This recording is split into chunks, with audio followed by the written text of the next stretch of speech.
Hello everyone, प्यारे बच्चों, अभी तक हम लोग इक्विवेलेंट रेसिस्टेंस के रिगार्डिंग जितना भी क्वेश्चन होता है डिफरेंट टाइप का, उसको एक एक करके हम लोग डिस्कस कर चुके हैं। आज हम लोग बहुत ही इम्पॉर्टेंट टॉपिक डिस्कस करने वाले हैं। वो एक है इलेक्ट्रिकल एनर्जी और दूसरा है इलेक्ट्रिक पावर, ठीक है। और दोनों से काफ़ी इम्पॉर्टेंट क्वेश्चन बनता है और जिसको एक एक करके आज हम लोग सॉल्व करेंगे।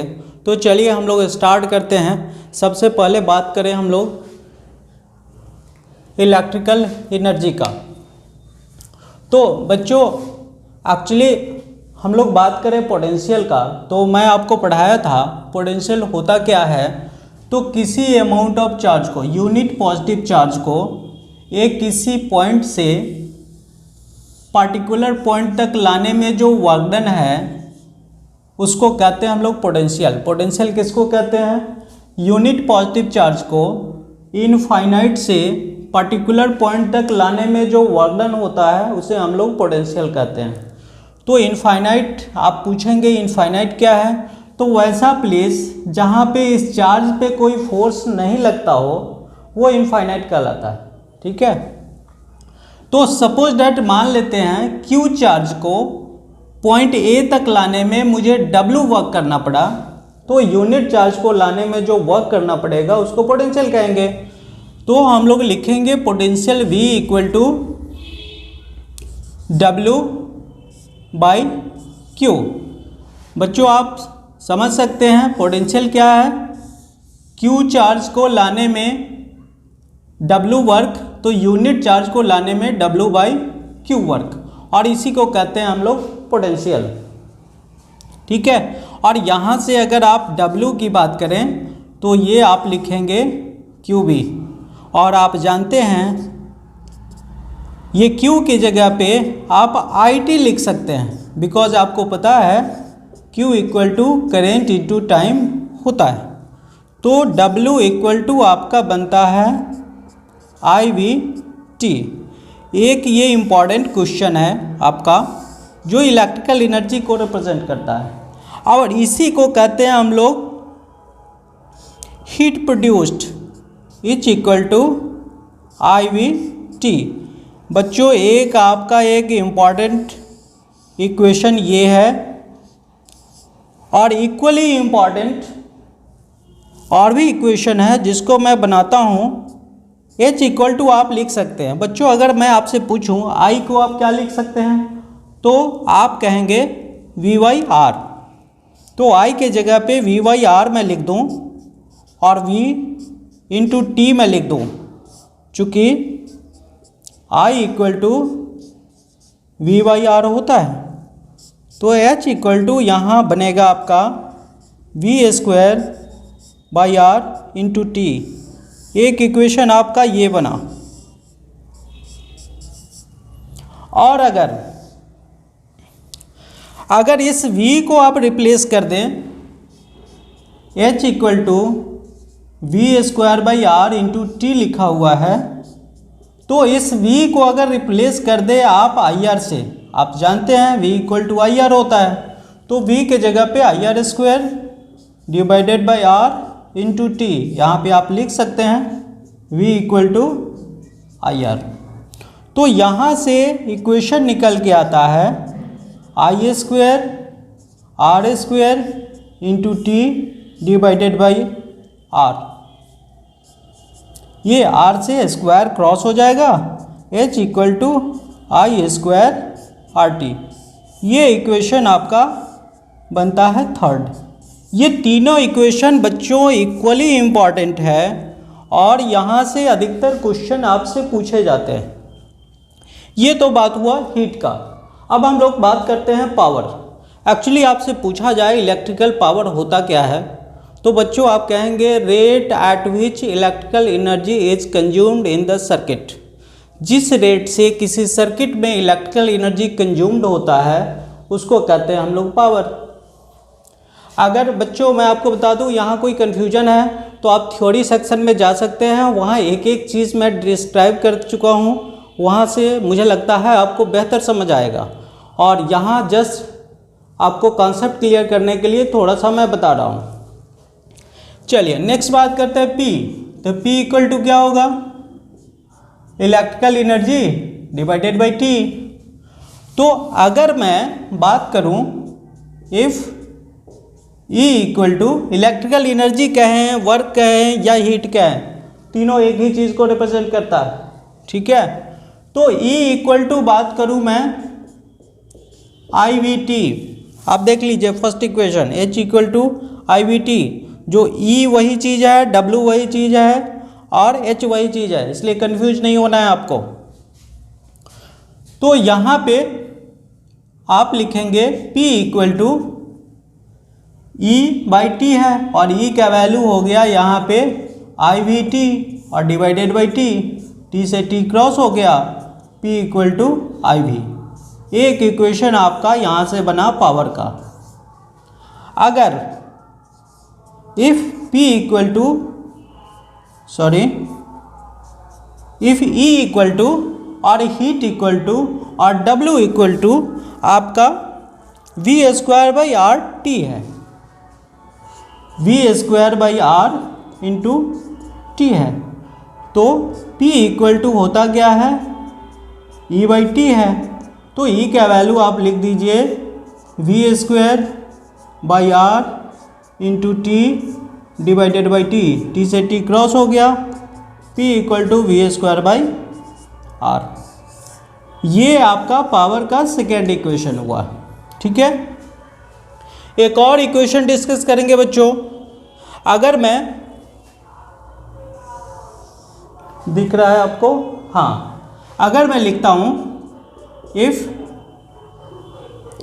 E equal to W equal to या H इक्वल टू, तीनों एक ही चीज़ है, equal to I square R T, तो P equal to E by T, तो P इक्वल टू आप लिखेंगे I square R into T divided by T.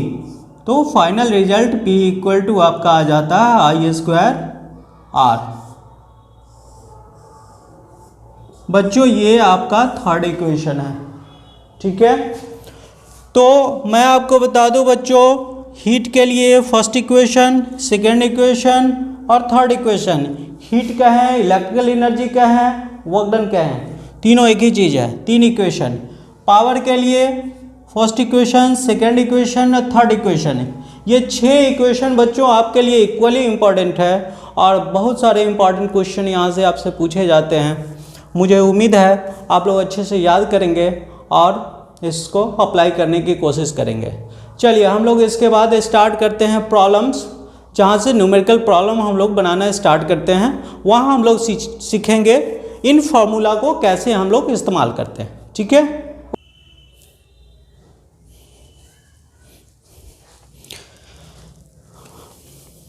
बच्चों फर्स्ट क्वेश्चन आप देख सकते हैं स्क्रीन पे, what will be the current drawn by an electric bulb of 40 watt when connected to a source of 220 volt.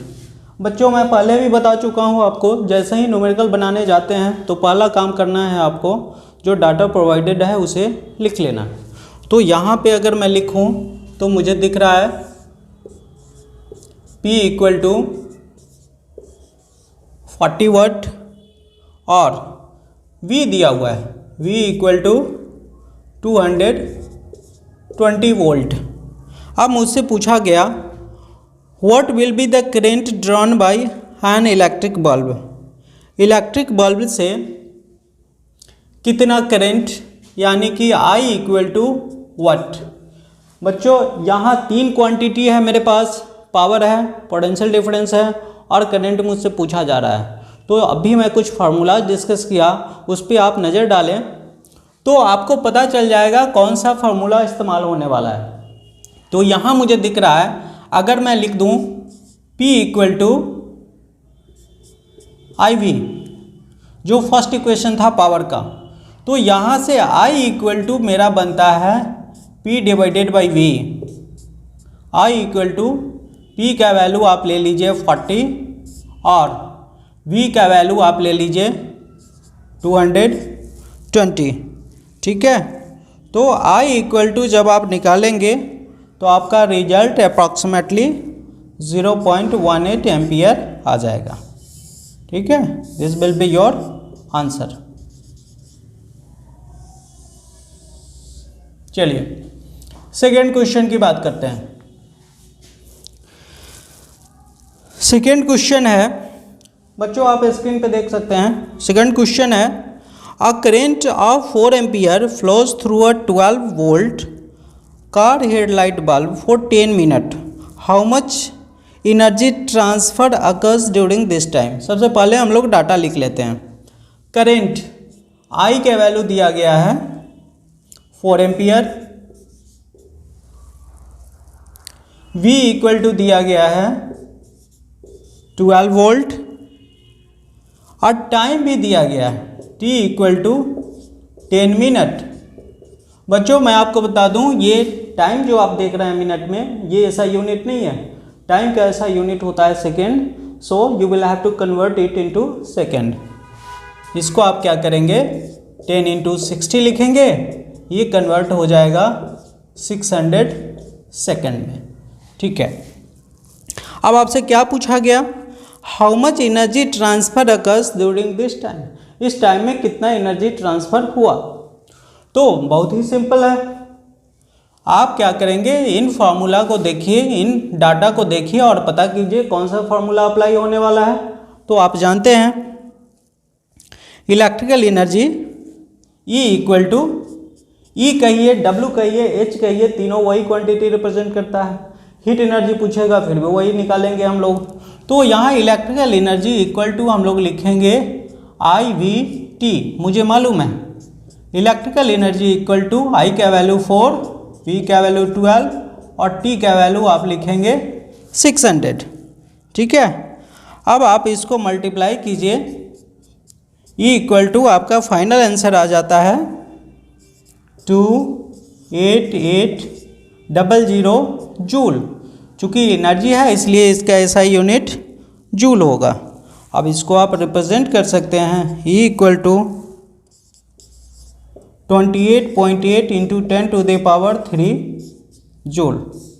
This will be your answer. आप मर्जी है तो ये भी आंसर बना सकते हैं, कोई प्रॉब्लम नहीं है। Question number 3। बच्चों बार बार मैं आपसे कहता हूँ, जो आप ऐसे ही वीडियो देखने मत बैठना, कॉपी पेन लेके बैठिए। ठीक है, और जैसे ही 2-3 प्रॉब्लम आप देख लेते हैं उसके बाद पॉज करके आप अपना क्वेश्चन खुद सॉल्व करने की कोशिश कीजिए। अगर सॉल्व हो जाता है बहुत अच्छी बात है, नहीं हो पाता है फिर आप इसको वॉच कीजिए कैसे बनाया गया है। ठीक है, तो डेफिनेटली आपके पास कॉपी पेन होना चाहिए। ठीक है, ओके, मैं समझता हूँ आप लोग कॉपी पेन लेके बैठे होंगे। चलिए आगे बढ़ते हैं। An electric heater is used for a 220 volt supply and takes a current of 5 ampere. अगर मैं डाटा लिखूं तो V इक्वल टू दिया गया है मुझे 220 वोल्ट और करेंट है मेरे पास I equal to 5 ampere. First question आपसे पूछा गया what is its power, P equal to क्या होगा। तो ये दोनों देख करके आप पता कर सकते हैं कौन सा फॉर्मूला अप्लाई होने वाला है। तो P इक्वल टू IV होता है और I और V दोनों आपके पास है, तो आप लिखेंगे P equal to IV, I का वैल्यू 5 एंड V का वैल्यू 220। इसको मल्टीप्लाई कर दीजिए आप,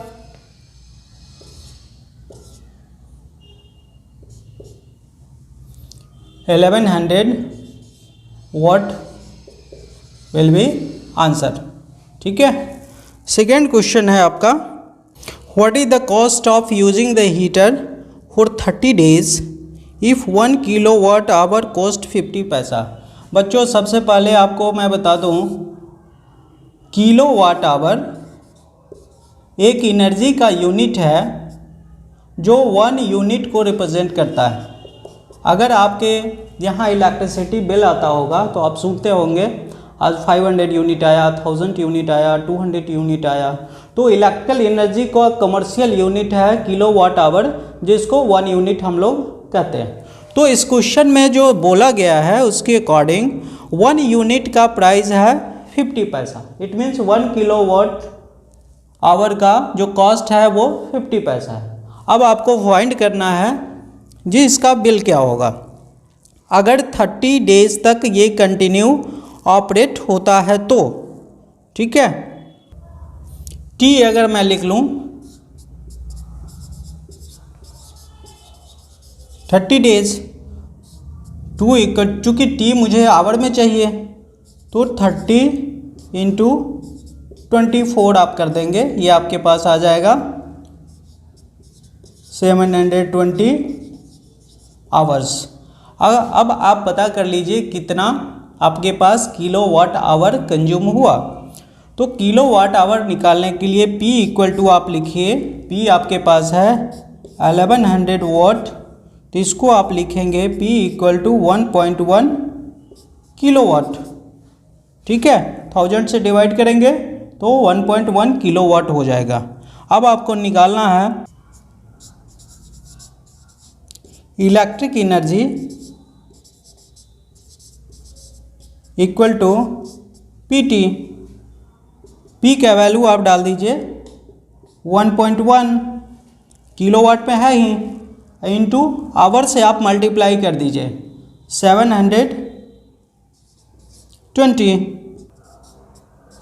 792 किलो वाट आवर। इसका मतलब हो गया 792 यूनिट्स।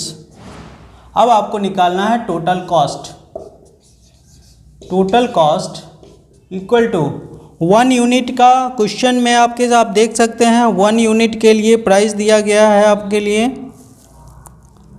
50 पैसा। तो 0.5 into number of unit 792 equal to approximate, ये आपका आंसर आ जाएगा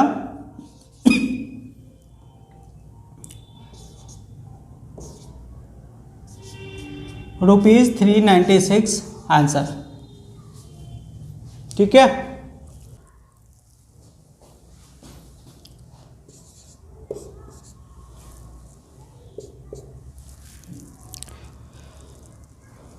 for a heater rated at 4 kilo watt hour. बच्चों पावर इक्वल टू लिख लेंगे आप 4 kilo watt, V equal to लिख लेंगे 220 वोल्ट। फर्स्ट क्वेश्चन है कैलकुलेट द करेंट। बच्चों I इक्वल टू पूछा जा रहा है, I इक्वल टू क्या होगा, I equal to question mark. तो आप जानते हैं तीनों डाटा को इस्तेमाल करके I निकाला जा सकता है, तो हाँ आपको मालूम है P इक्वल टू IV। तो I इक्वल टू हो जाएगा P बाई V। लेकिन P यहाँ पे किलो वाट में है, इसको आप वाट में कन्वर्ट कर दीजिए तो ये हो जाएगा 4000 वाट। किलो है 1000 से मल्टीप्लाई करेंगे 4000 वाट हो जाएगा। P का वैल्यू आप डाल दीजिए 4000 डिवाइडेड बाई V का वैल्यू डाल दीजिए 220, 18.1 एम्पियर। सेकेंड क्वेश्चन है the resistance of the heater. इस हीटर का रेसिस्टेंस निकालना है। तो R के लिए आप क्या करेंगे, R equal to question mark, resistance निकालना है। तो P, V और R इस तीनों को लेकर कोई फार्मूला है आपके पास? यस है, P equal to V square by R।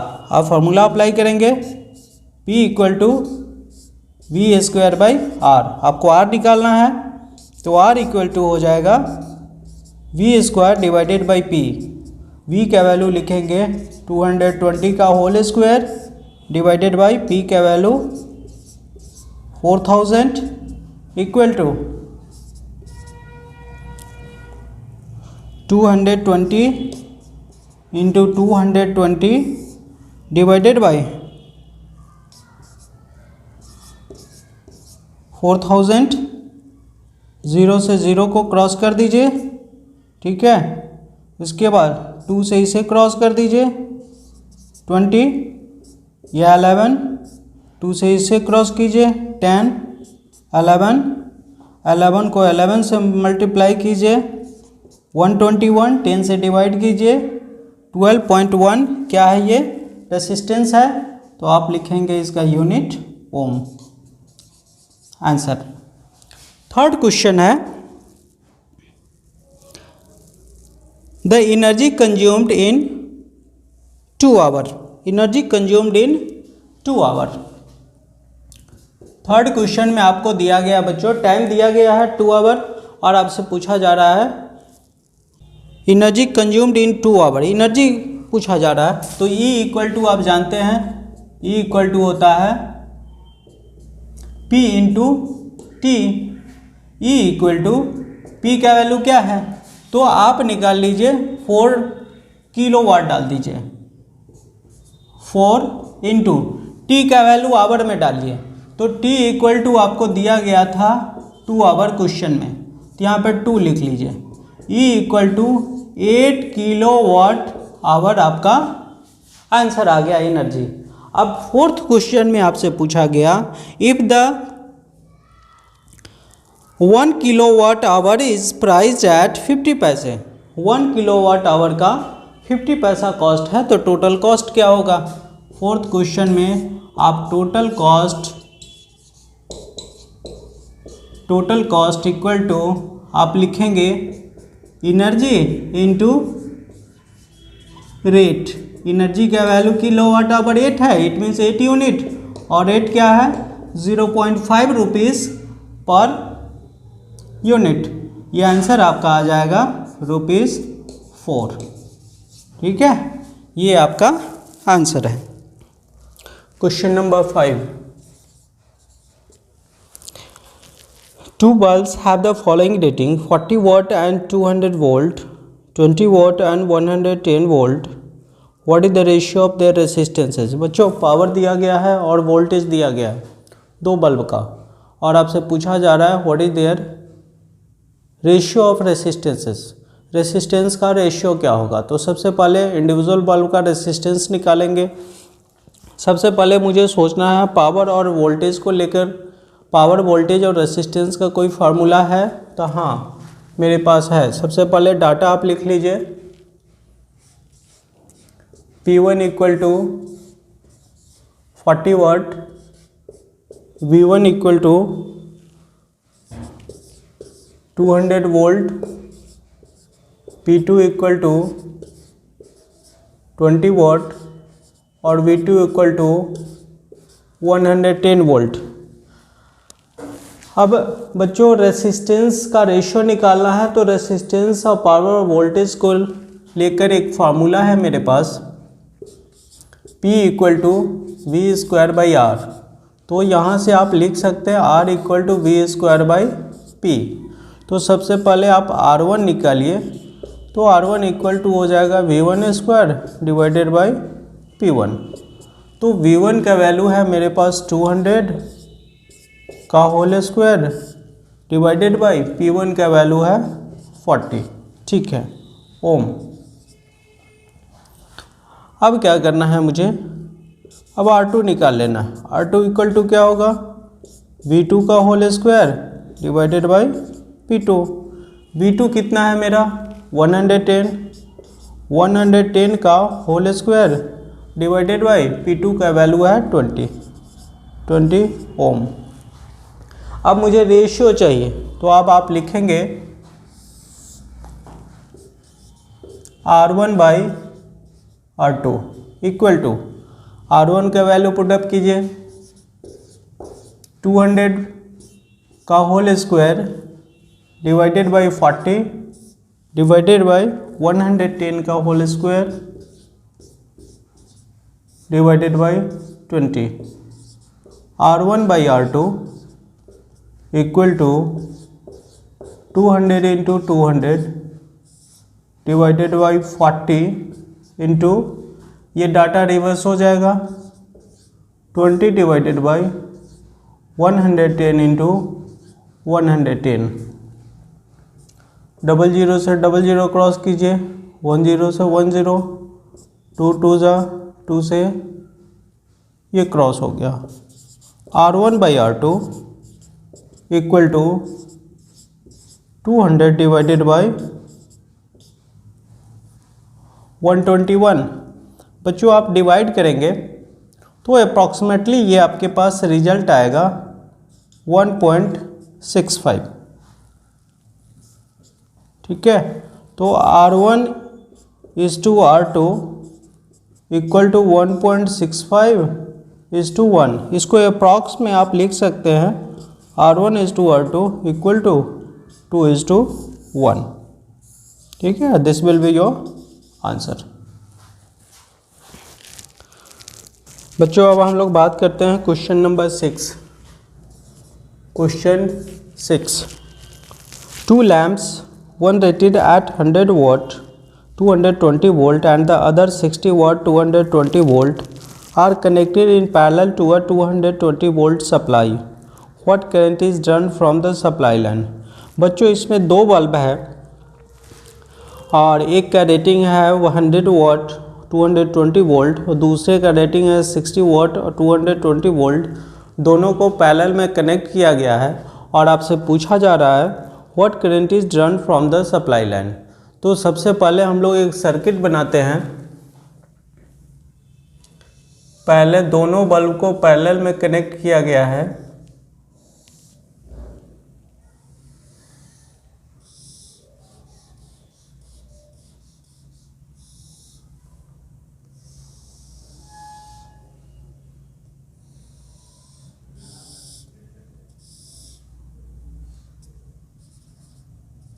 और ये सप्लाई लाइन है, इसको V3 बना दीजिए 220 वोल्ट, इसको VT लिख दीजिए, ये भी 220 वोल्ट V2 और ये V1 लिख दीजिए, ये भी है 220 वोल्ट। ये P1 है, P1 का वैल्यू है बच्चों 100 volt,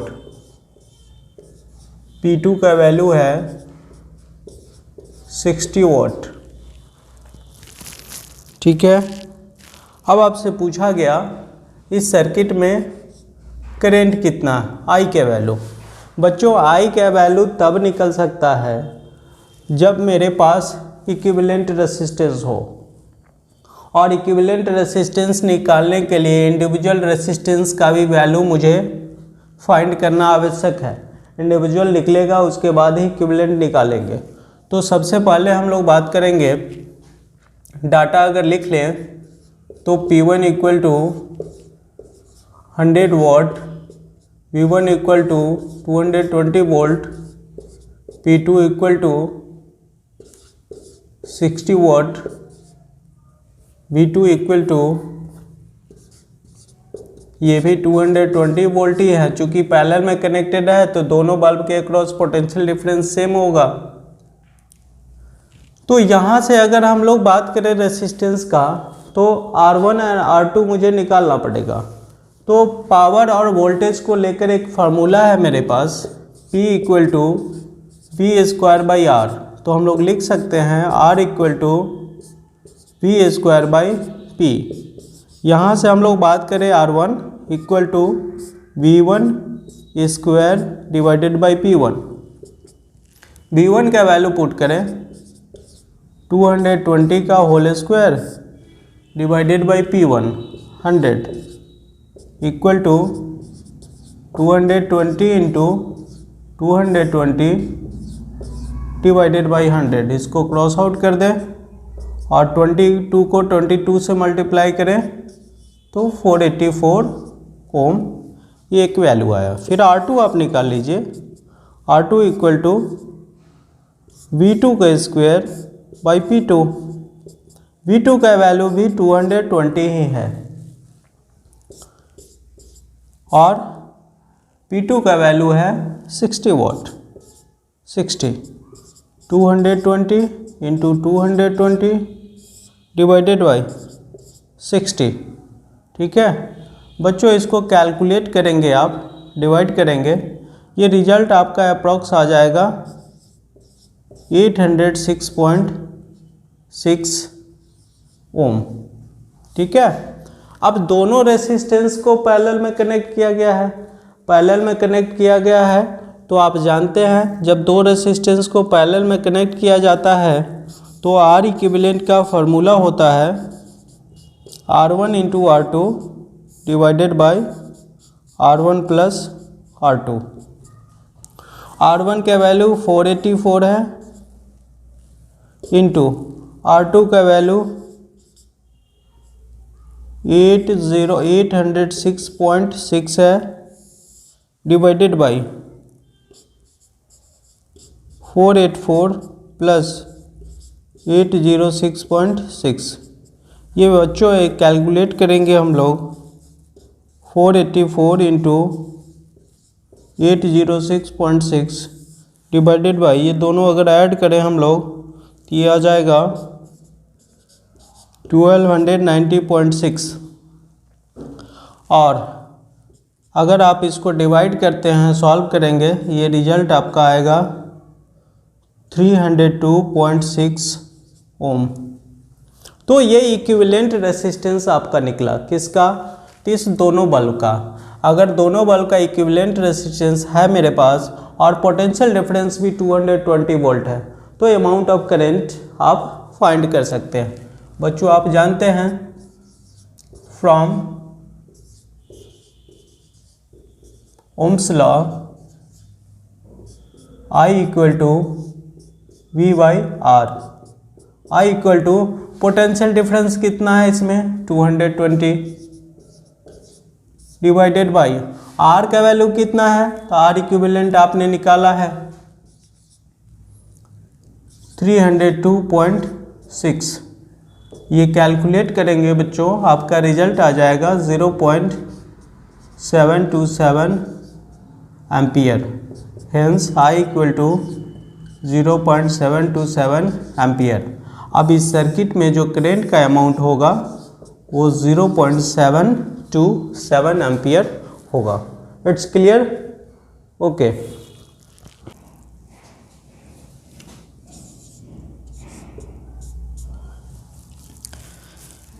You are provided with two bulbs operating on 220 volt, one of 60 watt and the other of 100 watt.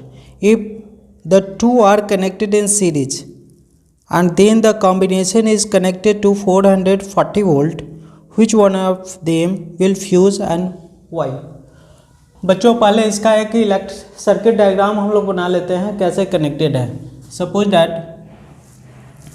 दोनों को सीरीज में कनेक्ट किया गया है। हाँ, तो अगर आप सपोज डैट मान लीजिए ये बल्ब फर्स्ट है और ये बल्ब सेकेंड है और दोनों को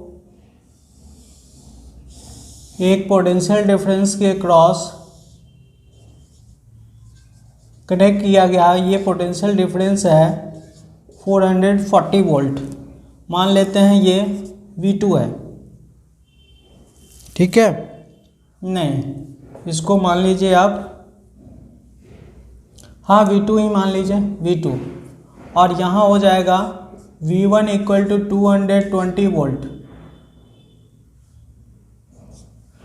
बच्चों इसको आप V3 बना दीजिए।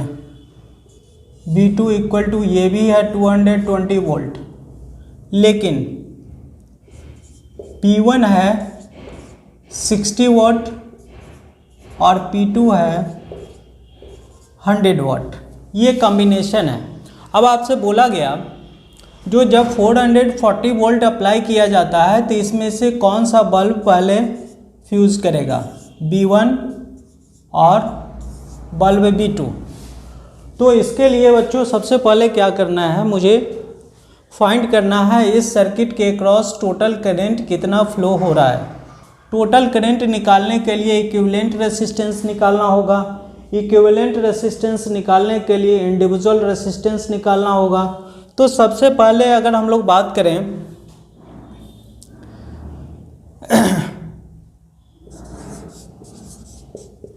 रेसिस्टेंस ऑफ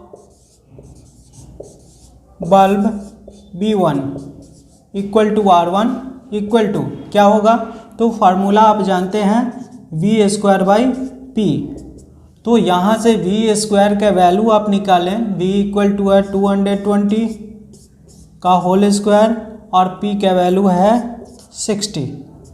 तो 220 इंटू 220 डिवाइडेड बाई 60, इसको आप सॉल्व कीजिए बच्चों, अप्रॉक्स ये आ जाएगा 807 ओम। अब आप निकालिए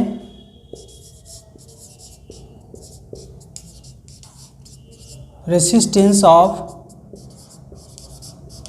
bulb B2 equal to R2। R2 का वैल्यू हो जाएगा V²/P2।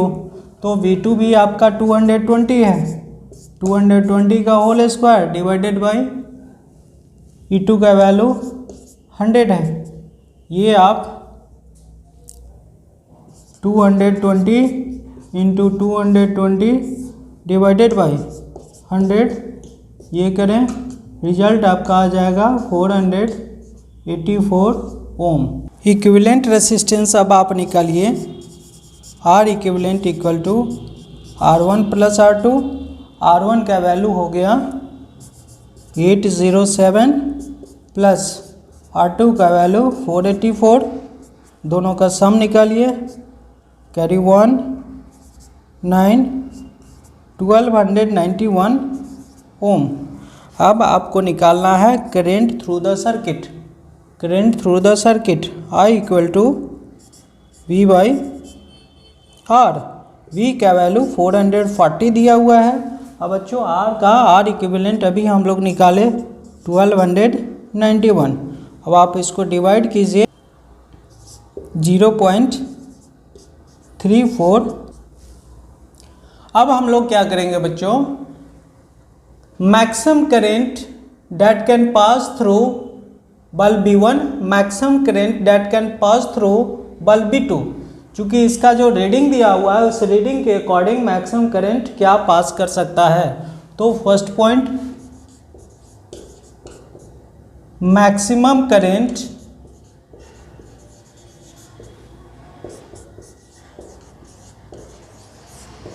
थ्रू B1 के अक्रॉस मैक्सिमम करंट क्या पास कर सकता है।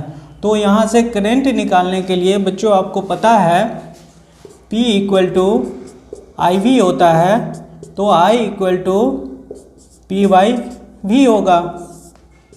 तो यहाँ से अगर हम लोग निकालें P1/V1 इक्वल टू P1 का वैल्यू है 60 और V1 का वैल्यू है 220, अप्रॉक्सीमेटली 0.27 एम्पियर ये आ जाएगा। ठीक है, फिर आप निकालिए maximum current through B2 equal to P2/V2। P2 का वैल्यू कितना है, 100 है, तो आप लिखिए 100 डिवाइडेड बाई V2 कितना है, 220 है। बच्चों जब आप डिवाइड करेंगे अप्रॉक्सीमेटली ये आ जाएगा 0.45 एम्पियर। दिख रहा है बच्चों आपको, हाँ 45 एम्पियर। अब आप देख सकते हैं इस सर्किट से मैक्सिमम करंट पास कर सकता है 0.34 एम्पियर। बच्चों ये 34 एम्पियर और B1 सपोर्ट करेगा 0.27, B2 सपोर्ट करेगा 0.45 एम्पियर। अब आप मुझे बताइए 0.34 एम्पियर करंट पास करेगा तो पहले बल्ब B1 फ्यूज होगा या नहीं। यस, बिकॉज इसका कैपेसिटी है 0.27 करंट फ्लो करने का। अगर इसे 0.34 एम्पियर करंट फ्लो हो जाता है तो बल्ब फ्यूज हो जाएगा। ठीक है, तो आप लिखेंगे bulb B1 will burn first। Bulb B1 पहले बर्न हो जाएगा, बर्न हो जाएगा तो सर्किट फिर इनकम्प्लीट हो जाएगा। ठीक है, it's okay. Now let me move to the next question. Question number 8।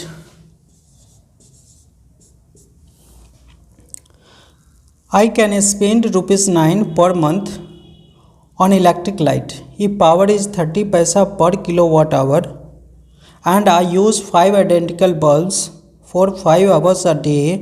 What should be the power of each bulb? अगर 5 बल्ब हम लोग यूज़ करते हैं और मंथ में 9 रुपीज़ ही मुझे खर्च करना है, then you will have to say power of each bulb. तो सबसे पहले डाटा लिख लेते हैं बच्चों हम लोग। Total cost equal to ₹9। Total time equal to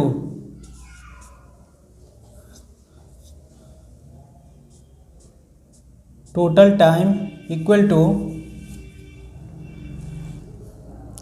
5 hours है तो 5 इंटू 30 डेज तक, इट मीन्स 30 इंटू 5 150 आवर तक। ठीक है, उसके बाद दिया गया है rate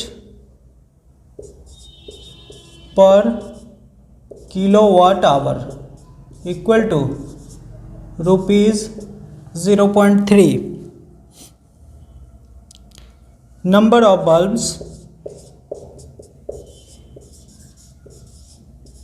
equal to 5।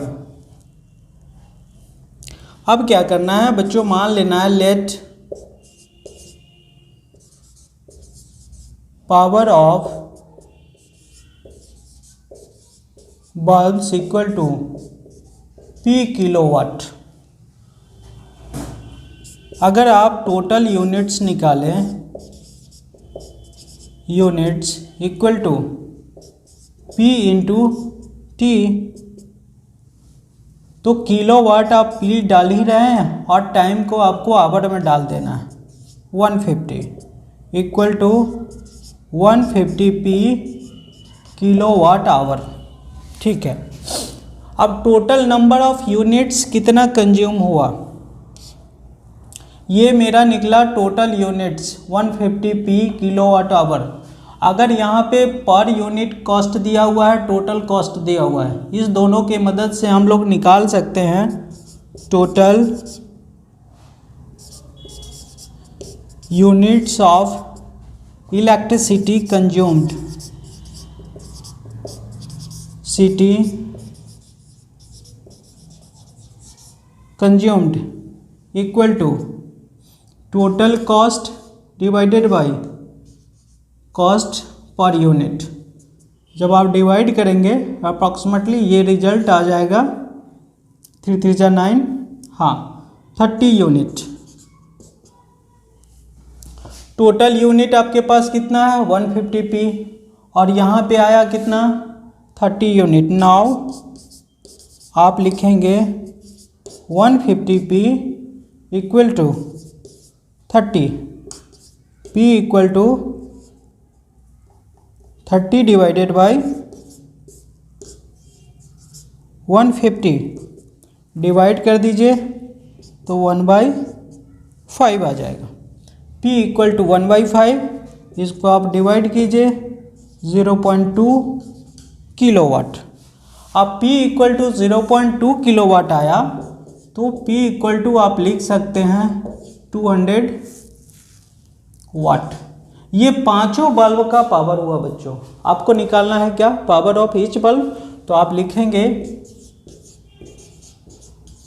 Power of each bulb equal to total power 200 watt divided by number of bulb जो 5 है, 40 watt will be your answer. ठीक है बच्चों, एक और चीज़ मैं आपको बता दूं, न्यूमेरिकल वीडियो का जो 3rd नंबर वीडियो है उसमें एक क्वेश्चन का रिप्रेजेंटेशन थोड़ा सा गलत ढंग से हो गया था। मैं उसको आज फिर से रिपीट कर देता हूं तो आप लोग करेक्ट कर लीजिएगा। ठीक है। एक क्वेश्चन था आपके पास, एक एक्चुअली व्हीटस्टोन ब्रिज का क्वेश्चन था और क्वेश्चन में डायग्रामेटिक रिप्रेजेंटेशन कुछ और था और मैं बना रहा था वहाँ पे कुछ और था, तो रिप्रेजेंट करते वक्त लोकेशन का प्रॉब्लम आ गया था, जिस वजह से सही ढंग से रिप्रेजेंट नहीं हो पाया क्वेश्चन। ठीक है, जिसको आज मैं करेक्ट कर देता हूँ।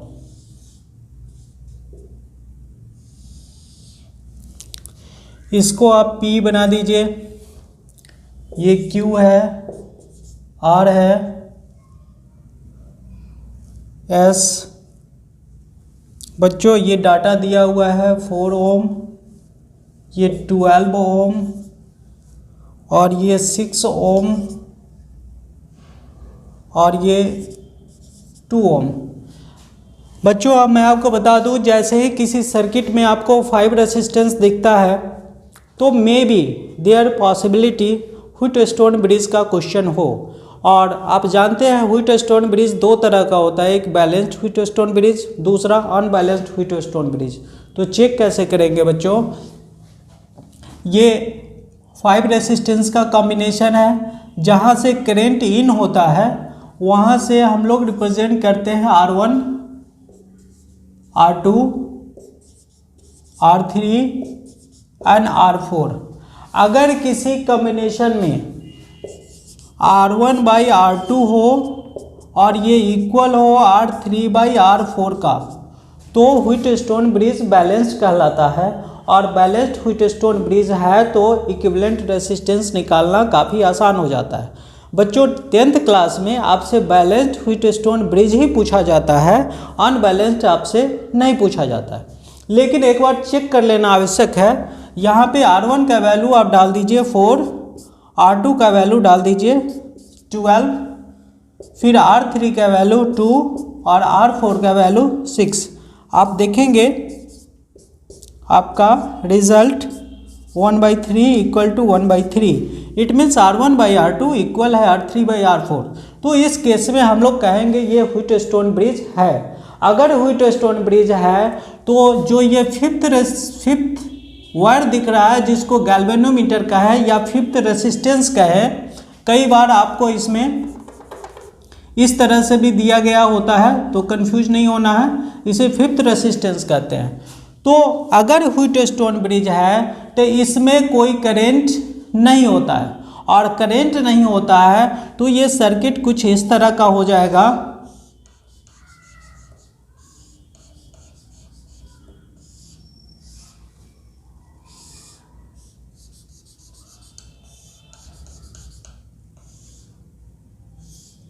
ये सर्किट कुछ इस तरह का हो जाएगा। ये पॉइंट हो गया आपका P, ये पॉइंट हो गया Q और ये पॉइंट हो गया R, ये पॉइंट हो गया S। तो अगर आप रेसिस्टेंस निकालते हैं, रेसिस्टेंस अक्रॉस PQR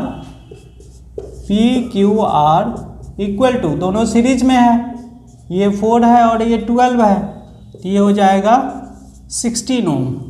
और फिर आप निकालते हैं PSR, रेसिस्टेंस PSR, तो फिर ये दोनों सीरीज में है, ये हो जाएगा आपका, ये 2 है और ये 6 है, इट मीन्स इक्वल टू 8 ओम हो जाएगा। अब ये दोनों का इक्विवेलेंट, दोनों रेसिस्टेंस, ये रेसिस्टेंस दोनों पैरेलल में है। पैरेलल के लिए भी आप जानते हैं क्या करना है, पैरेलल के लिए आप करेंगे R equivalent equal to R1 into R2 divided by R1 plus R2।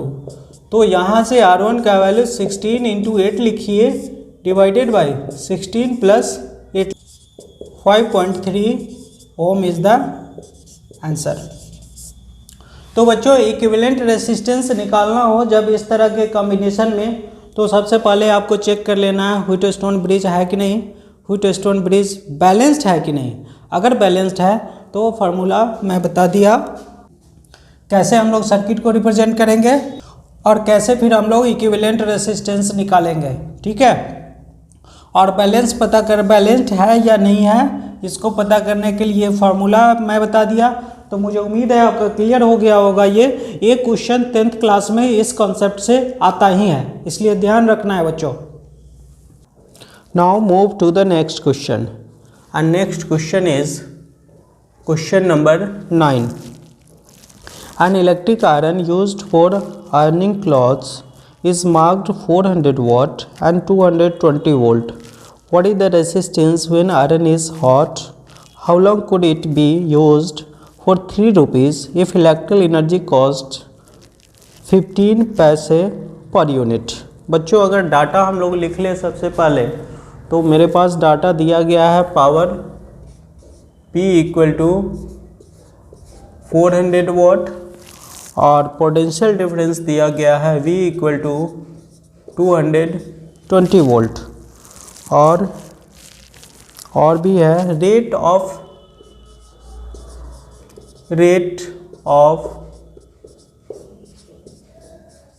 Electrical energy equal to 0.15 per unit. 0.15 rupees, आप रुपीज़ लिख दीजिए, रुपीज़ पर यूनिट। अब आपसे पूछा गया है what is the resistance of iron. Iron का रेसिस्टेंस क्या होगा, R equal to question mark. तो बच्चों आपके पास पावर है, पोटेंशियल है और रेसिस्टेंस पूछा जा रहा है। तो पावर, पोटेंशियल और रेसिस्टेंस का रिलेशन आपको मालूम है, P equal to V square by R. तो R इक्वल टू आप लिख सकते हैं वी स्क्वायर बाई पी। अब वी स्क्वायर की जगह पे आप लिखेंगे 220 का होल स्क्वायर और P के प्लेस पे आप लिखेंगे 400 equal to 220 into 220 divided by 400।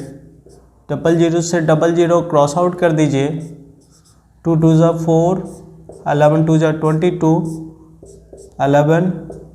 11 को 11 से मल्टीप्लाई कीजिए 121 ओम। ये रेसिस्टेंस निकला इस आयरन का। अब आपसे पूछा गया नेक्स्ट सेक्शन में how long it be used for 3 rupees if electrical energy cost 15 पैसे और यूनिट। तो let time taken equal to T hours. Time taken equal to T hours. अब लिखेंगे आप टोटल कॉस्ट। बच्चों एक और डाटा दिया हुआ है, total cost equal to ₹3। Total cost equal to आपको निकालना हो तो आप क्या लिखेंगे, number of units of electrical energy into rate. तो टोटल कॉस्ट 3 है, आप लिखेंगे 3 number of units of electrical energy. It means number of units किसको कहते हैं, तो किलोवाट आवर। तो P इक्वल टू मेरे पास 400 वोल्ट है, 400 वाट है। तो आप इसको लिखेंगे P इंटू आवर दिया हुआ है तो टाइम से मल्टीप्लाई करेंगे, ये हो जाएगा आपका नंबर ऑफ यूनिट, लेकिन P होना चाहिए किलोवाट में, इनटू रेट क्या है तो 0.15 है। अब 3 इक्वल टू आप लिखिए, P का वैल्यू आप लिखेंगे बच्चों किलोवाट, जब आप इसको बनाएंगे तो ये 0.4 हो जाएगा। 0.4 इंटू T इंटू 0.15। तो यहाँ से अगर T का वैल्यू आप निकालें t equal to 3 divided by 0.06, ये बन जाएगा बच्चों 300/6 और t इक्वल टू 300 को आप 6 से डिवाइड कीजिए तो 50। चूँकि t मेरा आवर में था इसलिए आंसर हो जाएगा t इक्वल टू 50 आवर्स। यानी कि 50 आवर्स तक ये कंटिन्यूअसली अगर ऑपरेट होता है तो टोटल इलेक्ट्रिकल एनर्जी का कॉस्ट 3 रुपीज़ आएगा। क्लियर? ओके। Question number 10।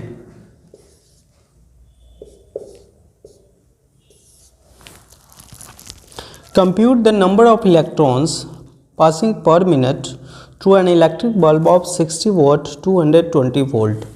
बच्चों इसमें डाटा दिया गया है क्वेश्चन में, दो है, एक पावर है और पोटेंशियल डिफरेंस है। दोनों को हम लोग लिख लेते हैं। P इक्वल टू 60 वोल्ट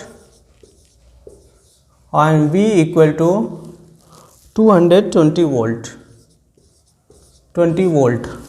और मुझसे पूछा गया टाइम इक्वल टू भी दिया हुआ है, T equal to 1 minute equal to 60 second. अब मुझसे पूछा गया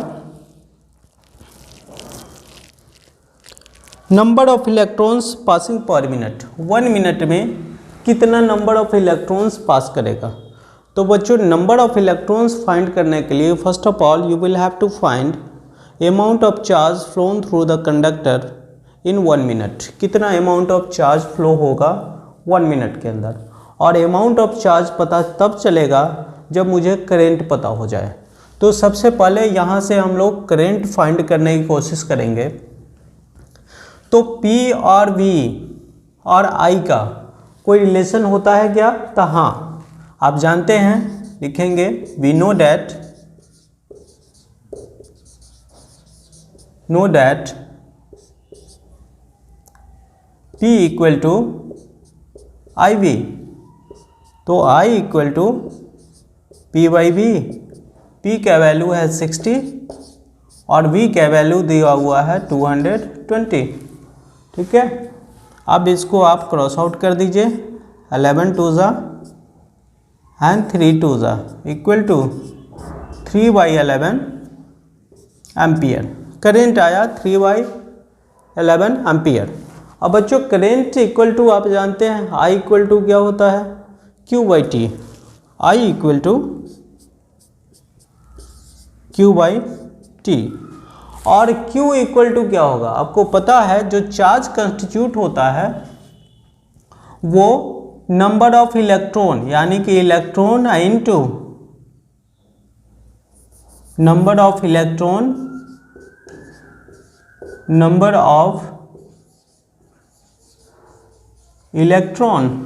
इंटू 1.6 इंटू 10⁻⁻19 कूलम। आपको पता है एक इलेक्ट्रॉन का चार्ज होता है 1.6 इंटू 10⁻⁻19 कूलम और उसमें नंबर ऑफ इलेक्ट्रॉन को मल्टीप्लाई करते हैं तो टोटल चार्ज मेरे पास आ जाता है। तो नंबर ऑफ इलेक्ट्रॉन के लिए n लिखेंगे और इलेक्ट्रॉन का चार्ज 1.6 इंटू 10⁻⁻19 कूलम, ये रिप्रेजेंट करता है Q को। तो Q के लिए हम लोग लिखें यहाँ पे I equal to N for number of electron ना, E for charge of electron divided by T। अगर इसको सॉल्व करें तो I का वैल्यू मुझे लिखना है 3/11 इक्वल टू N का वैल्यू मुझे फाइंड करना है, E का value 1.6 into 10⁻⁻19 divided by T का वैल्यू ऑलरेडी आप जानते हैं 60 सेकेंड। मिनट में पुट नहीं करेंगे बिकॉज जो भी डाटा मुझे पुट करना है वो SI यूनिट में पुट करना है।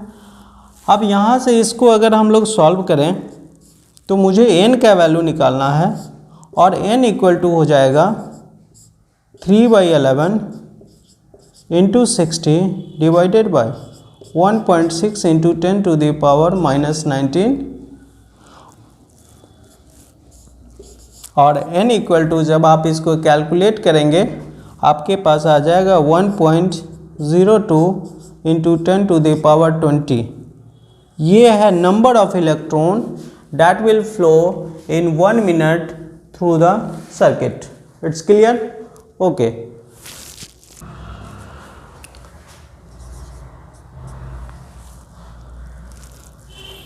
A 40 watt lamp requires 0.182 ampere of current at 220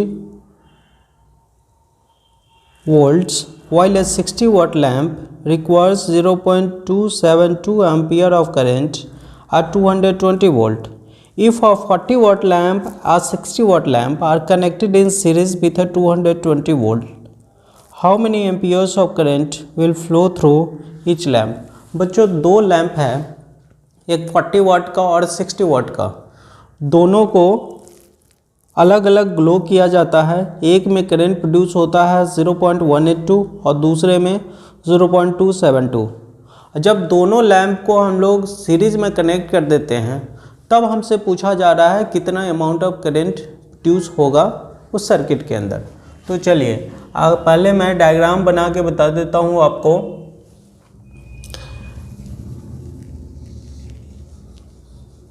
एक बल्ब ये है,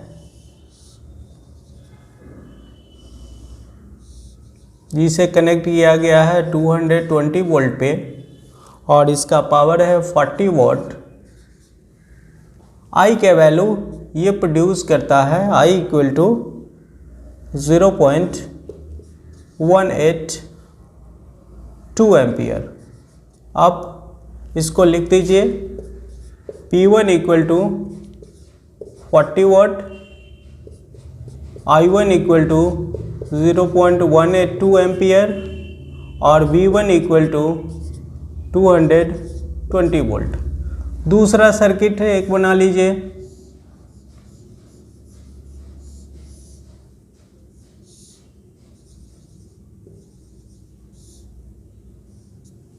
यहाँ दूसरा सर्किट अगर बनाते हैं, यहाँ पे भी V2 इक्वल टू प्रोवाइड किया गया है 220 वोल्ट।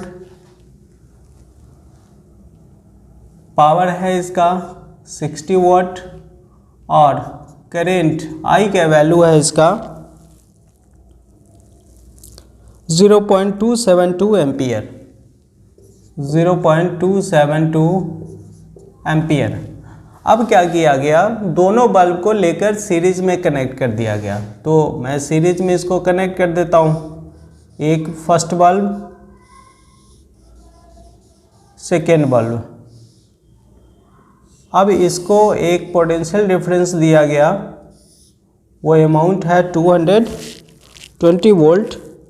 Yes 220 volt. और आपसे पूछा जा रहा है इसमें आई का वैल्यू क्या होगा। यह है आपका बल्ब B1 और ये है बल्ब B2। अब यहाँ पे P1 equal to P2 equal to आप लिख लीजिए, P2 equal to 60 watt, I2 equal to 0.272 ampere और V2 इक्वल टू 220 वोल्ट। बच्चों अगर इसमें करंट निकालना है तो आप समझ सकते हैं पोटेंशियल डिफरेंस आपको चाहिए और इक्विवेलेंट रेसिस्टेंस चाहिए। दो रेसिस्टेंस सीरीज में कनेक्टेड है तो दोनों का इक्विवेलेंट रेसिस्टेंस निकालना पड़ेगा, लेकिन उसके लिए आवश्यक है इसका रेसिस्टेंस R1 आपको चाहिए और इसका रेसिस्टेंस R2 चाहिए। उसके बाद हम लोग इक्विवेलेंट निकाल पाएंगे। तो यहाँ पे पावर है मेरे पास, करंट है और वोल्टेज है और रेसिस्टेंस है। पावर, करंट और रेसिस्टेंस से रिलेटेड कोई फार्मूला है आपके पास क्या? तो हाँ, एक फार्मूला है आपके पास, P equal to I square R। तो यहाँ से R का वैल्यू अगर आप निकालें तो ये हो जाता है P divided by I square. ठीक है, तो यहाँ से आप निकालेंगे R1। R1 equal to P1 by I1 का होल स्क्वायर। P1 का वैल्यू आप लिखिएगा 40 डिवाइडेड बाई I1 का वैल्यू 0.182 का होल स्क्वायर। बच्चों इसको कैलकुलेट कीजिएगा आप। कैलकुलेट करने के बाद आपका फाइनल रिजल्ट आ जाएगा 1207.6 ओम। अब आप R2 निकाल लीजिए। R2 equal to P2 divided by I2 का होल स्क्वायर। ठीक है, यहाँ से आप P2 का वैल्यू डाल दीजिए। P2 का वैल्यू है 60 डिवाइडेड बाई I2 का वैल्यू 0.272 का होल स्क्वायर। बच्चों आप इसको कैलकुलेट करेंगे तो फाइनल रिजल्ट आपके पास आ जाएगा 811 ओम। 811 ओम। ठीक है, R1 एंड R2 आपका रेसिस्टेंस निकल गया। दोनों रेसिस्टेंस को सीरीज में कनेक्ट किया गया है, तो आप निकालेंगे R इक्विवेलेंट। R इक्विवेलेंट किसके लिए? For series combination. For series combination R equivalent equal to R1 plus R2 equal to R1 का वैल्यू है आपका 1207.6 प्लस R2 का वैल्यू है 811। ये ऐड करेंगे आप, आपका आ जाएगा 2018.6 ओम। बच्चों आपको चाहिए क्या? R इक्विवेलेंट निकल चुका है, आपको चाहिए करंट, तो आप लिखेंगे from Ohm's law. Ohm's law के according V equal to I R, तो I equal to V by R होगा। V का वैल्यू आप लिख लीजिए। पोटेंशियल डिफरेंस प्रोवाइड किया गया है 220 डिवाइडेड बाई R का वैल्यू दिया गया है, अभी आपने निकाला R इक्विवेलेंट 2018.6। और बच्चों जब इसको कैलकुलेट करेंगे आपका रिजल्ट फाइनल आएगा 0.109 ampere. This will B final answer. ठीक है, okay.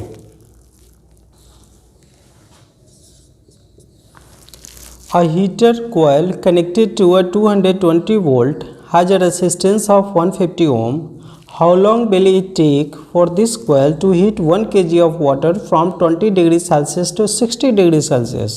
Assuming that all heat is taken up by coil. ठीक है बच्चों, क्या है इसमें एक क्वेश्चन है। एक हीटर है जिसका पैरामीटर दिया हुआ है रेसिस्टेंस 150 ओम, पोटेंशियल डिफरेंस 220 वोल्ट और आपसे पूछा जा रहा है इस हीटर को कितने समय तक हम लोग ऑपरेट करें ताकि 1 kg वाटर का टेम्परेचर 20 डिग्री सेल्सियस से 60 डिग्री सेल्सियस रेज हो जाए। तो डाटा बच्चों हम लोग लिख लेते हैं। R equal to 150 ohm, V equal to 220 volt और डेल टी टेम्परेचर राइज कितना हुआ, तो 60 minus 20 equal to 40 degree Celsius. Mass of water कितना है? Mass of water equal to mass of water होता है, दिया हुआ है 1 kg। अब एक और डाटा इसमें है स्पेसिफिक हीट कैपेसिटी। क्वेश्चन आप देख सकते हैं, specific heat capacity equal to 4200 joule per kg per degree Celsius. ठीक है, अब ये बच्चों आपके लिए ये बिल्कुल हो सकता है नया टर्म हो, specific heat capacity. Specific heat capacity का मतलब होता है, मैं आपको मेंशन कर देता हूँ, specific heat capacity equal to amount of heat required to increase the temperature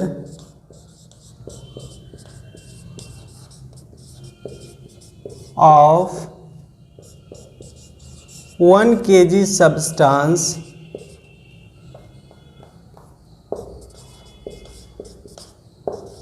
by 1 degree Celsius. Amount of heat required to increase the temperature of 1 kg substance by 1 degree Celsius. तो अगर इसको हम लोग देखें तो 1 kg का temperature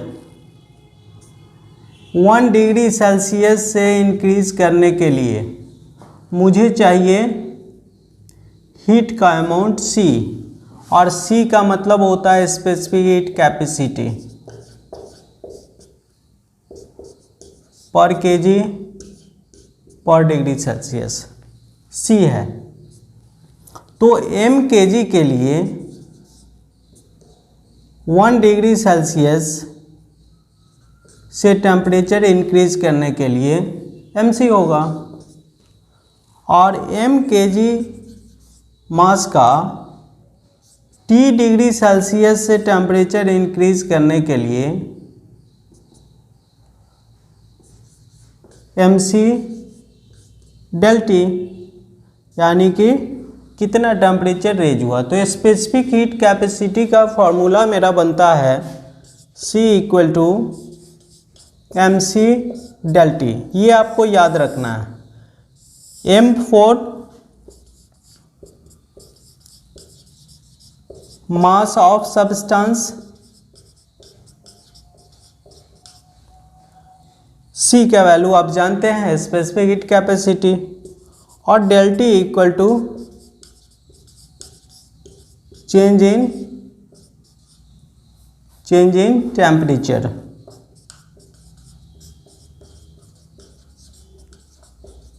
ठीक है, अब क्वेश्चन की बात करते हैं हम लोग। How long will it take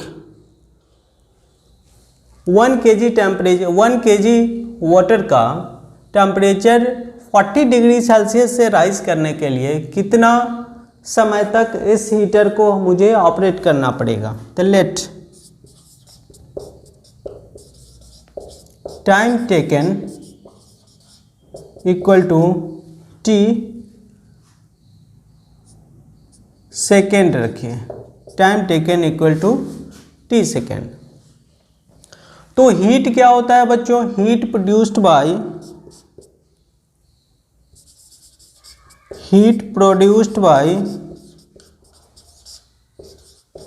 bye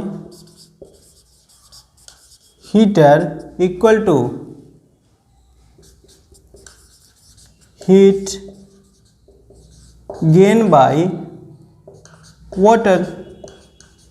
अगर हीटर से वाटर को गर्म किया जा रहा है तो जितना हीट प्रोड्यूस करेगा उतना हीट गेन करेगा। तो हीट प्रोड्यूस कैसे होगा? तो मेरे पास रेसिस्टेंस है, वोल्टेज है, टाइम है। तो आपको पता है हीट प्रोड्यूस्ड इक्वल टू होता है V² / R T equal to heat gain by water. कितना गेन करेगा? तो ये गेन करेगा mc डेल टी, जो मैं आपको बता चुका हूँ। V का वैल्यू डाल दीजिए 220 whole square divided by 150 into T equal to m का वैल्यू 1 kg, C का वैल्यू 4200 इंटू डेल टी का वैल्यू 40, डेल टी का वैल्यू 40। अब यहाँ से बच्चों मुझे t का वैल्यू निकालना है। तो अगर मैं t का वैल्यू कैलकुलेट करूँ, दिख रहा है आपको बच्चों? यस, यहाँ से t का वैल्यू मैं कैलकुलेट करूँ t इक्वल टू, तो ये हो जाएगा 4200 into 40 into 150 divided by 220 into 220। बच्चों टी का वैल्यू निकालेंगे, ये अप्रॉक्सीमेटली आपके पास आ जाएगा 520.7 सेकेंड। इसको आप डिवाइड करेंगे 60 से, ये अप्रॉक्स आपके पास आएगा 8.7 मिनट, और इसे हम लोग लिख सकते हैं 8 मिनट 42 सेकेंड। चूँकि 0.7 है, 0.7 में आप 60 से मल्टीप्लाई कीजिए तो ये 42 सेकेंड अप्रॉक्स आपका आ जाएगा। ठीक है, ये आपका फाइनल रिजल्ट हुआ। अब इस हीटर को 8 मिनट 42 सेकेंड तक अगर हम लोग ऑपरेट करते हैं तो 1 kg वाटर का टेम्परेचर 20 डिग्री सेल्सियस से लेकर ये 60 तक रेज कर सकता है। It's clear? Okay.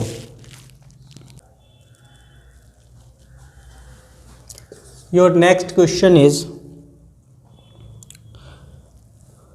an immersion heating rod of 2 kilowatt power, P equal to आप लिख लीजिए 2 किलोवाट, V इक्वल टू आप लिख लीजिए 220 volt, use to heat a bucket containing 15 litre of water, amount of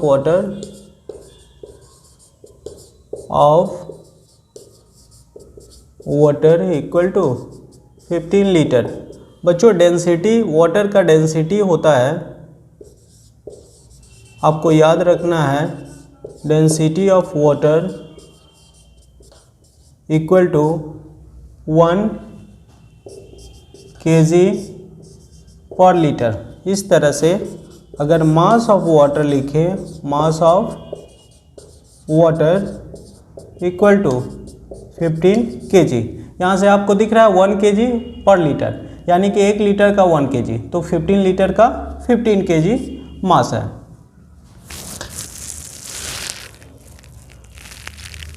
If the initial temperature of water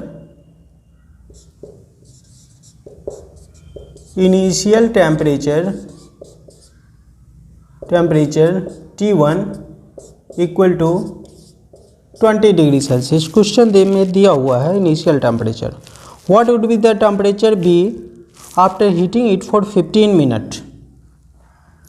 तो final temperature, let final temperature T2 question mark, पता नहीं क्या है, टाइम कितने समय तक ऑपरेट किया गया, 15 मिनट। ठीक है, 15 मिनट को आप इसको सेकेंड में बदल दीजिए, बिकॉज जब भी आप टाइम यूज़ करेंगे तो ऐसा यूनिट में आप यूज़ करेंगे। 15 इंटू 60 इक्वल टू 900 सेकेंड। ठीक है, अब मुझे पता करना है कि फाइनल टेम्परेचर क्या होगा, तो आप लिखेंगे, सबसे पहले आप लिखिए heat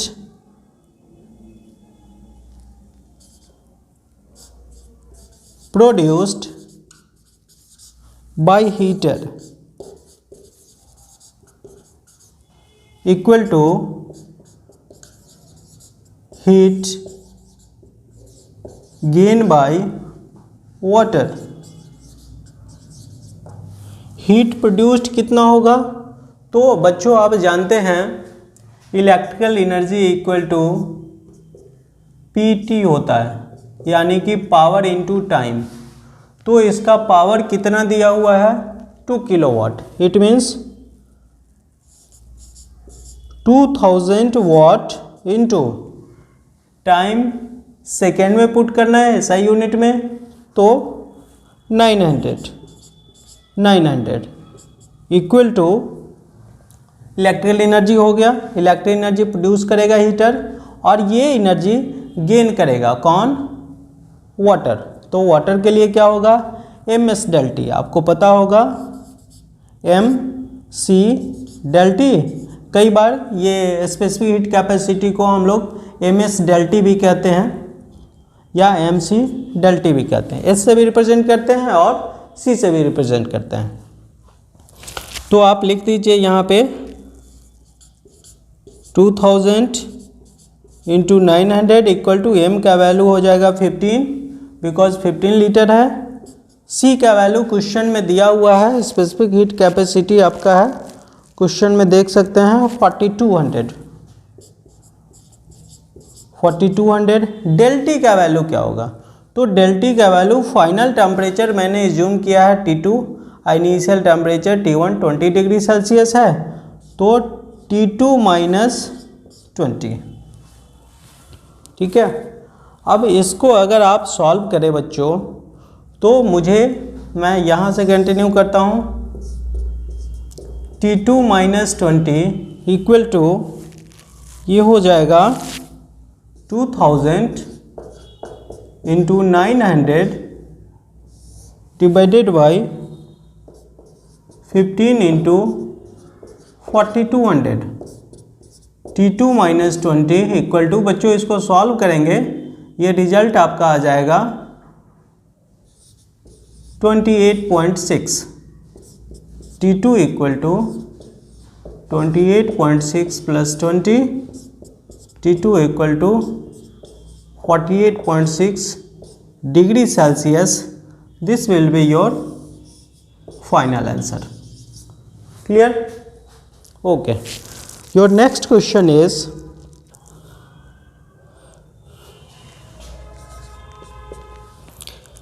out of the following bulbs rated 40 watt 220 volt 100 watt 220 volt, which one will glow brighter when connected in series to a supply of 220 volt? बच्चों पहले एक बात करूं मैं, दो बल्ब है, दोनों का रेटिंग है, एक का रेटिंग है 40 वाट 220 वोल्ट, दूसरे का रेटिंग है 100 वाट 220 वोल्ट। तो अगर मैं बल्ब B1 की बात करूं, अगर मैं बना लूं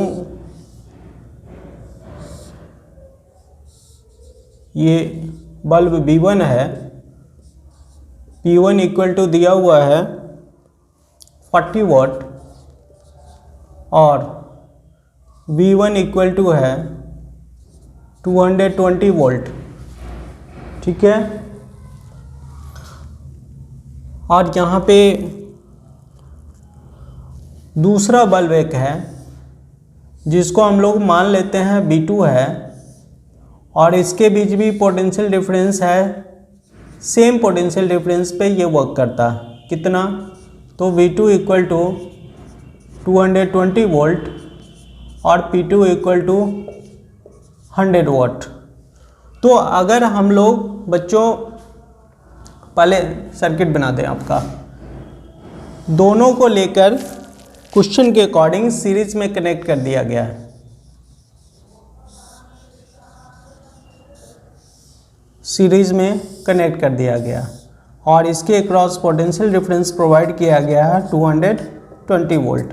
अब आपसे पूछा जा रहा है which bulb will glow brighter, B1 और B2। तो बच्चों अगर सबसे पहले यहाँ रेसिस्टेंस की मैं बात करूँ, मेरे पास पावर है और वोल्टेज है, तो अगर मैं निकालूँ R1 इज व्हाट, तो इसके लिए फार्मूला हम लोग इस्तेमाल करेंगे P equal to V square by R। It means R equal to V square by P। तो R1 अगर हम लोग निकालते हैं तो V स्क्वायर 220 का होल स्क्वायर बाई P का वैल्यू 40, और R2 का वैल्यू की बात करते हैं तो 220 का whole square divided by power 100। बच्चों आप दोनों को देख करके आप अंदाज़ा लगा सकते हैं, जो ये दोनों बल्ब है, दोनों बल्ब में रेसिस्टेंस का वैल्यू R1 जो होगा वो बड़ा होगा विथ रिस्पेक्ट टू R2। बस यही समझना है बच्चों, ये कॉन्सेप्ट इम्पॉर्टेंट है। यहाँ पे अलग अलग जो रेटिंग है उसके अकॉर्डिंग मैंने रेसिस्टेंस निकाला, तो रेसिस्टेंस यहाँ पे आप देखेंगे 220 डिवाइडेड बाई 40 और यहाँ 220 का होल स्क्वायर डिवाइडेड बाई 100। तो यहाँ भी न्यूमरेटर सेम और डिनोमिनेटर अलग अलग, तो जिसका डिनोमिनेटर बड़ा होगा वो क्वांटिटी छोटा होगा। It means R1 is greater than R2। इसका मतलब है resistance of B1 will be greater than resistance of bulb B2, यानी कि B1 का रेसिस्टेंस इसका रेसिस्टेंस ज़्यादा है। चलिए ये हो गया। नेक्स्ट बात करते हैं। अब मुझसे पूछा गया ब्राइटर कौन ग्लो करेगा, तो ब्राइटर ग्लो करने के लिए रेट ऑफ हीट प्रोडक्शन मुझे फाइंड करना है, और rate of heat production H equal to आप जानते हैं I स्क्वायर R। अब आप कहेंगे H equal to I square R क्यों लिए, तो बच्चों सीरीज में I का वैल्यू कांस्टेंट है। सीरीज में I का वैल्यू जो करंट इसमें होगा वही करंट इसमें होगा, इसलिए मैंने लिया H equal to I square R और इसके साथ T होगा। तो H बाई T अगर देखें rate of heat production equal to I square R। अब आप देख रहे हैं दोनों बल्ब के अंदर करंट का वैल्यू सेम है, इसका मतलब करंट कांस्टेंट है। तो H बाई T will be directly proportional to resistance of the bulb. जिसका रेसिस्टेंस ज़्यादा होगा उसमें हीट ज़्यादा प्रोड्यूस होगा, जिसका रेसिस्टेंस कम होगा उसमें कम rate of heat production, rate of electric consumption कम होगा। तो अगर हम लोग बात करें बल्ब B1 का बल्ब B1 का, तो बल्ब B1 का रेसिस्टेंस ज़्यादा है, तो यहाँ पे आप लिखेंगे bulb B1 will glow brighter than bulb P2। क्यों B1 ब्राइटर ग्लो करेगा, चूँकि rate of heat production, rate of electrical energy consumption is directly proportional to resistance, और पहले ही मैं प्रूव कर चुका हूँ बल्ब B1 का रेसिस्टेंस ज़्यादा है, तो rate of heat production bulb B1 में ज़्यादा होगा, जिसके कारण बल्ब B1 ब्राइटर ग्लो करेगा। तो यहाँ पे एक चीज़ और आपको मेंशन कर लेना है, जब सीरीज में कनेक्टेड हो तो जिसका पावर कम होता है वो ब्राइटर ग्लो करता है। जब सीरीज में बल्ब कनेक्टेड हो जिसका पावर कम होता है वो ब्राइटर ग्लो करता है। ठीक है, अब हम लोग बात करते हैं नेक्स्ट क्वेश्चन। बच्चों नेक्स्ट क्वेश्चन है आपका, two bulbs marked as 60 watt and 220 volt. तो P1 इक्वल टू आप लिख दीजिए 60 watt, V1 equal to 220 volt, ये बल्ब B1 इसको मान लीजिए, एंड 100 वाट 220 वोल्ट, इसको आप 100 वाट ले लीजिए 220 वोल्ट, बल्ब B हो गया। Connected in parallel to 220 main, which of the two will glow brighter. एक और सर्किट बना दें, दो बल्ब को पैरेलल में कनेक्ट करना है मुझे,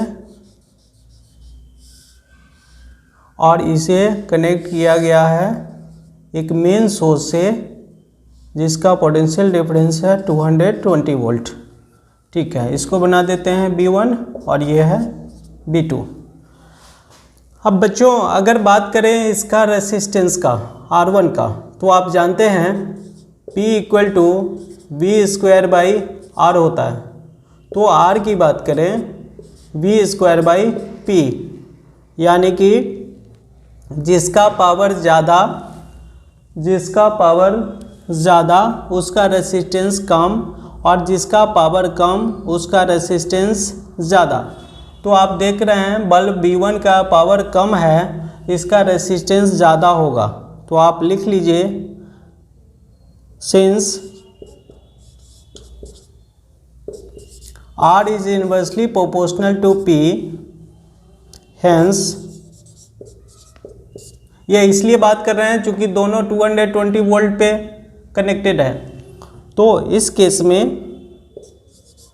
R1 will be greater than R2, क्योंकि R1 में पावर का वैल्यू कम है तो रेसिस्टेंस ज़्यादा होगा। इसका मतलब हो गया bulb B1 has greater resistance या लार्जर रेसिस्टेंस। ठीक है, अब जब 220 से पैरेलल में कनेक्ट करके हम लोग बल्ब को कनेक्ट करते हैं तो यहाँ हीट प्रोड्यूस्ड की बात करें, यानी कि इलेक्ट्रिकल एनर्जी कंजम्पशन की बात करें, तो ये हो जाएगा V²/R इंटू टी। आप कहेंगे V²/R क्यों लिए? तो पैरेलल में पोटेंशियल कांस्टेंट होता है, इसलिए मुझे हीट जनरेटेड या पावर कंज्यूम या हीट एनर्जी कंज्यूम्ड या इलेक्ट्रिकल एनर्जी कंज्यूम्ड ये मुझे लेना पड़ा V²/R। तो यहाँ से आप देखते हैं rate of electrical energy consumption H/T equal to V²/R। चूँकि पैरेलल में कनेक्टेड है तो पोटेंशियल कांस्टेंट होगा, तो यहाँ से rate of electrical energy consumption will be inversely proportional to resistance, यानी कि जिसका रेसिस्टेंस ज़्यादा उसमें rate of electrical energy consumption कम, और जिसका रेसिस्टेंस कम उसमें rate of electrical energy consumption ज़्यादा। तो रेसिस्टेंस कम किसका है? रेसिस्टेंस कम है B2 का। तो यहाँ पे लिखेंगे bulb B2 will glow brighter.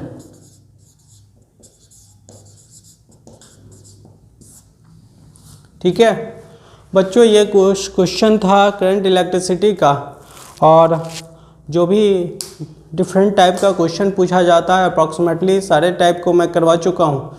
तो आज ये इलेक्ट्रिसिटी का न्यूमेरिकल वीडियो समाप्त होता है। नेक्स्ट क्लास में हम लोग स्टार्ट करेंगे मैग्नेटिक इफेक्ट ऑफ करंट। ठीक है, okay, thank you for watching.